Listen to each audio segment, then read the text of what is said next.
Did you know that the earth holds the key to unlocking your superpower?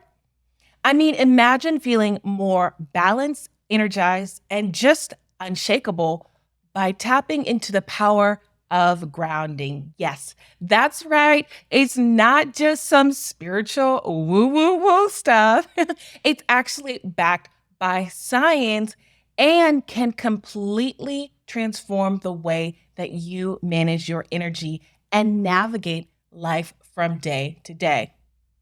Welcome to the grounding revolution, y'all. It's a grounding revolution. In today's episode, I am going to show you how you can unlock this superpower through simple yet very transformative practices.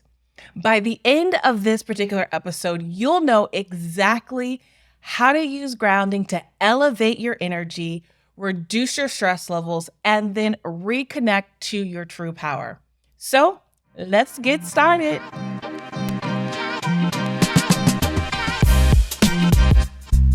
Hello there, beautiful souls, and welcome back to another Mindful Monday. That's right. I am your host, your girl, Arika Trimnell, here to help provide you some unique perspectives to help us grow spiritually and transform our lives by breaking, that's right, the prism of limitations. So today we are diving into the incredible world of grounding, or as I like to call it, your energetic superpower. Grounding is also known as earthing. It's a practice of reconnecting with the earth's actual energy to balance our own energy. It's really nature's power source. Like, it is the plug. And what better way to navigate life by always being connected to the plug? Duh. Okay, sorry. I'm a little goofball. I apologize for that. But anyways, so we all know, or most of us have experienced what it feels like when we're grounded. When you are grounded, that is a state when you just feel more calm, you feel more centered, you have clarity of thought. It's like you've hit the reset button on your nervous system. Plus, grounding can also reduce inflammation, improve that sleep, and of course, boost your immune system, which we all need during this time when we've got all these crazy diseases, flu, cold, and everything else going around. So this sounds kind of amazing, right? I know. Well, that's what we're going to dig into today and the science of how it works before we jump into all of the techniques. Because you know me, I've got my background in biology. So your girl's got to show you the science under the hood of the woo-woo. But anyways, so it really starts with the basics. So what is grounding really? Grounding is all about creating this energetic connection, this bond between our bodies and the earth. You might have seen in a few movies, or if you've seen any of my shorts, I love grounding. I talk about grounding. I think I talked about it in the last episode. I'm grounding down right now, although I'm not touching the earth's surface, but we'll get into that later. Grounding is used in so many different traditions and practices, in things that we don't even think, oh my gosh, right, in that moment that I'm grounding, the fact that I feel calmer when I'm putting my feet on the grass. Just a few examples of what grounding is. So our earth is really, I guess a good metaphor is our earth is a battery, or like how I said earlier, it's the plug. It's really it's a giant battery that is radiating all of these negative ions. And the negative ions really help to neutralize positive. So you've got the negative and the positive, and it makes it kind of cancels out. And so why we want to neutralize the positive and or free radicals, it really eliminates that from our body, which that is what produces inflammation.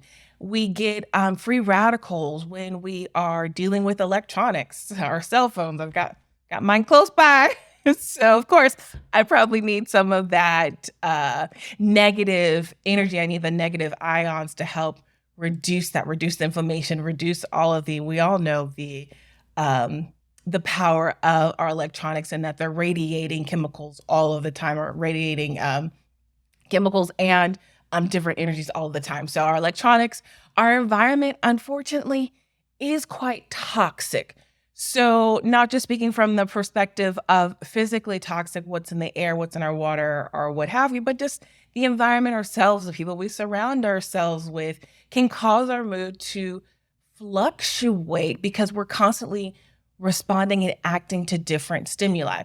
So to help us, when we're able to physically connect ourselves to the earth, to the planet, like walking barefoot on grass, when we're at the beach, you are absorbing these negative ions in your body, which are helping to balance the energy that is within us, which are helping to alleviate the inflammation. So grounding isn't just physical. Like I said, it's also that energetic piece. So I want you to picture this. You've got an invisible grounding cord that runs from the base of your spine, or your feet, all the way down to the earth's core. So I want you to stop and kind of visualize this. You've got this cord that runs all the way through you, through the base of your spine, all the way down to your feet. And this is what really helps us anchor our energy. This helps us to stay balanced. So oftentimes, especially, if I'm coaching or in meditation, we tell you to ground. And one of the ways to ground is to really just bring your attention to that center line. Imagine yourself feet flat planted on the floor. Imagine yourself growing roots down into the ground surface. And so when you're able to do that, you are focused and you're able to harness that grounding energy. Again, it helps us stay balanced. It helps us focus. It helps us bring clarity and be present regardless of what's going on around us. No matter the chaos swirling around, when that cord is weak or when it's disconnected, you might feel anxious or scattered or perhaps drained. But the great thing is you can always strengthen that cord anytime you want by being present and grounding, whether you're going outside or you're doing just some grounding exercises. So I said a lot. Let's do a little something. How about that? Let's do a grounding technique. So beautiful souls, it's time to get grounded. I know, right? Like I'm all kind of energy today, so I apologize. So a simple grounding technique that you can do anytime really starts with one of my favorite grounding techniques, apart from being outside, are just some simple, deep breathing exercise. So you sit comfortably, maybe you place your feet flat on the floor if that's available to you. If you feel like closing your eyes, you can certainly do that. Taking a deep breath in through your nose and then just out through your mouth. So I will show you.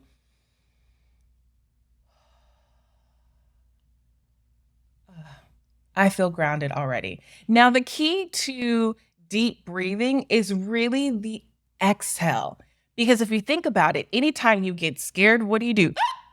It's that activates you. And that is not what is going to ground you. It's really that exhale.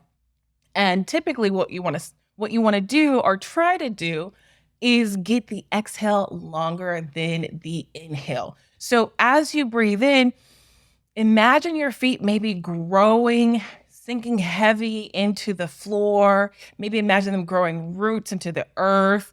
And then with each exhale, maybe picture yourself releasing tension or letting go what no longer serves you, sending that energy down into the earth for it to take care of it. I love the practice of visualizing roots because that, for whatever reason, for me, that really, really, really connects to me and resonates with me when it comes to grounding. So it's the simple act of, like I talked about earlier, is imagine that grounding cord that we talked about, whether I'm standing or I'm sitting.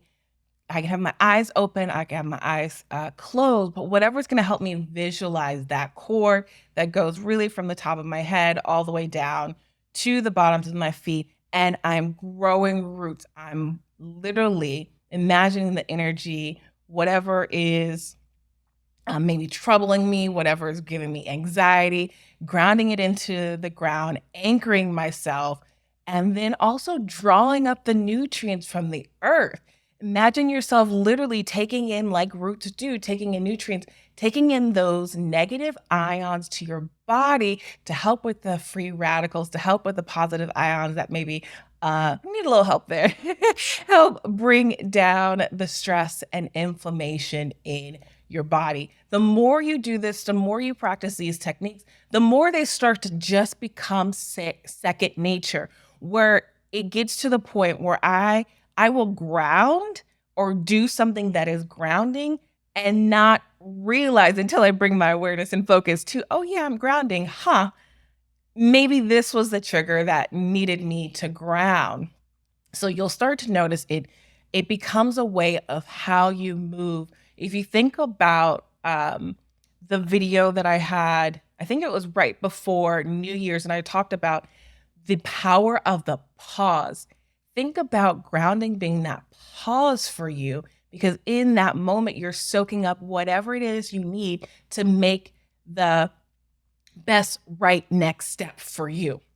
Another way is really physically grounding through nature. Like if you see me, I've got these beautiful outdoors. So it's so easy for me to go outside, put my feet, walk on the grass that's part dead, but the ground is still alive, right? It's dormant, it's not dead. It just looks that way. It's brown. But literally getting your hands, getting your feet, putting it in dirt. So if we've got some gardeners out there who love to garden, that's a great way. That's a grounding technique. Any part of your body connecting it to the earth. Take some time, feel into that, and see how helpful that is for just calming your mind. I know when I start to, the word is catastrophize, I go outside and I'm like, I just need a moment to ground. And it is completely revolutionary. No, I don't need the app on my phone. Sorry, Calm, sorry, Headspace. I can go outside. It's free-ish. That's a story for another time. It's free-ish. You can go outside and definitely ground. So I call this the grounding revolution because I'm really want that resurgence of grounding, and then just helping bringing that to our awareness in this new year. And it might seem a little, I don't know, grandiose, but because grounding isn't just like a self-care tool, it's literally like a lifestyle switch. I thought it was appropriate to be like, yeah, the grounding revolution. And then in my head, I imagine going outside and seeing all these people ground, all these people in nature, because we realize that we've got so much that's being thrown at us, so much that is being asked of us, that we realize that we need to add this as a part of our routine, of our daily protocol, to help us take back control of our lives, of our energy levels, and of our relationships with ourselves and others. Imagine if in the heat of an argument, you took 5 seconds and you went outside to ground. What do you think I'm going to take a walk really is? It's grounding. Duh. I know. But anyways, I had, it made me think, because I had this woman who had some, we'll just say an interesting relationship with anger, and a not so close relationship with peace. If you know, then you know. But she would often get into very heated debates because, there's some childhood stuff going on in there, but always feeling attacked, like she had to prove herself. She had to prove her worth.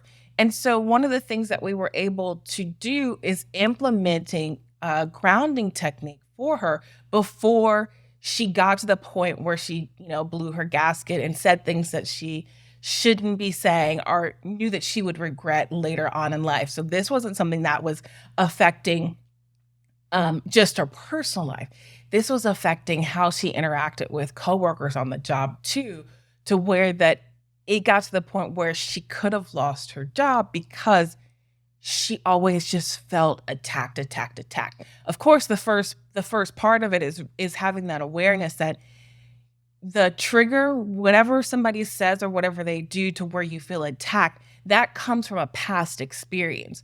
So once we were able to get past the fact that no, it's not, your coworker who did XYZ, what it really is a manifestation of what happened to you when you're younger that's being replayed in your head. So that first awareness piece was critical in being able to then insert the practice of grounding. So for her, what we decided would be best is doing the five senses. So what can you see? What can you smell? What can you taste? What can you hear? What can you touch to help ground her in those moments so that she didn't allow her emotions to completely overwhelm her and take her to a place that she was not looking to go. So, just an example of how you can utilize grounding in your everyday life. And, if you're ready to take it to the next level, I think maybe we can explore some advanced grounding techniques. So, if you liked how that first practice felt for you, something that's a little bit more advanced level of grounding, another technique. And I don't know about you, but you might be a little bit obsessed with these, could be like a grounding meditation. Now, why a grounding meditation is advanced is because it combines deeper elements. It's longer for you to sit into a place of that grounding, right? Where I said, imagine yourself with a tree. You can do that in a few seconds, right? Less than a minute.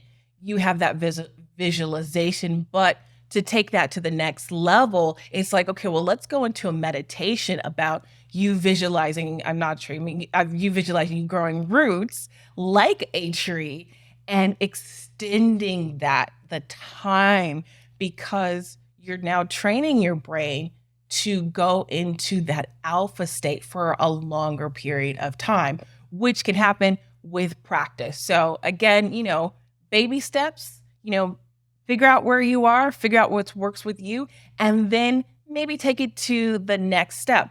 Another thing you can also do to help with grounding is implement something called crystals. That's right. My favorite little rocks. There are certain crystals that I love. I don't have it here in front of me, but like black tourmaline, hematite, smoky quartz.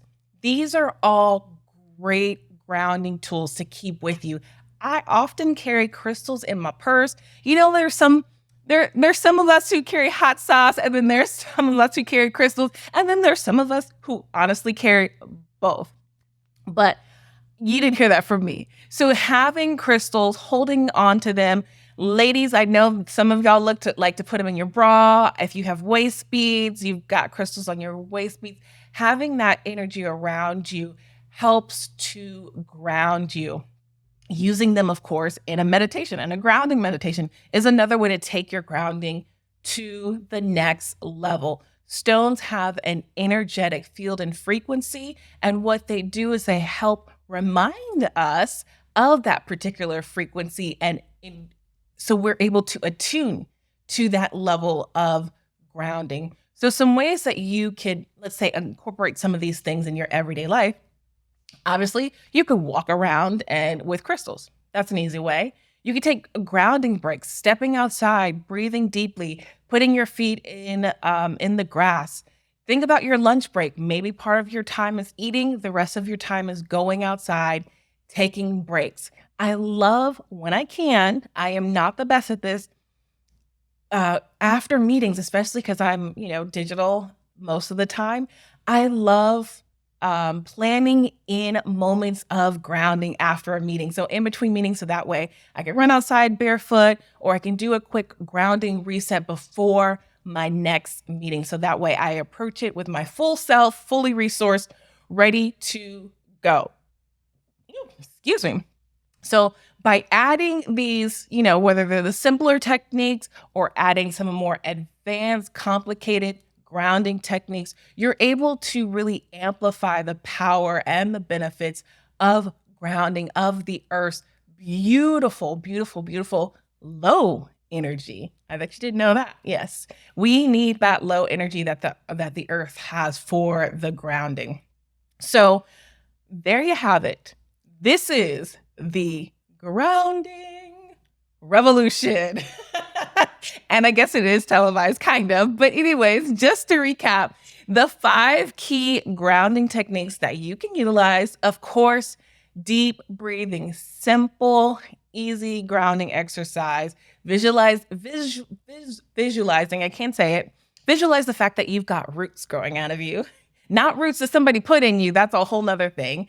Physically grounding in nature, and then 5, using crystals to help you ground your energy.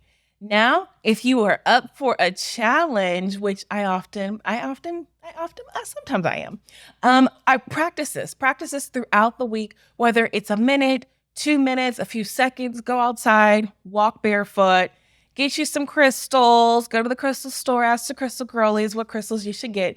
Come back, let me know, share what helped you transform your energy. This is a community. We are doing this together. And remember, if this episode resonated with you in just the slightest, don't forget to like, share, comment, subscribe, send it to your grandma, your auntie, whomever, because the point is to grow into community. So together, we're going to start a revolution, a high vibe grounding tribe. I like that. I literally just came up with that.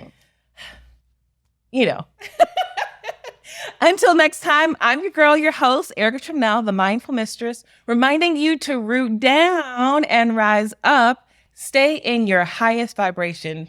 Love and light, beautiful souls. Thank you so much for being here with me. Have a good one. Till next time. Bye.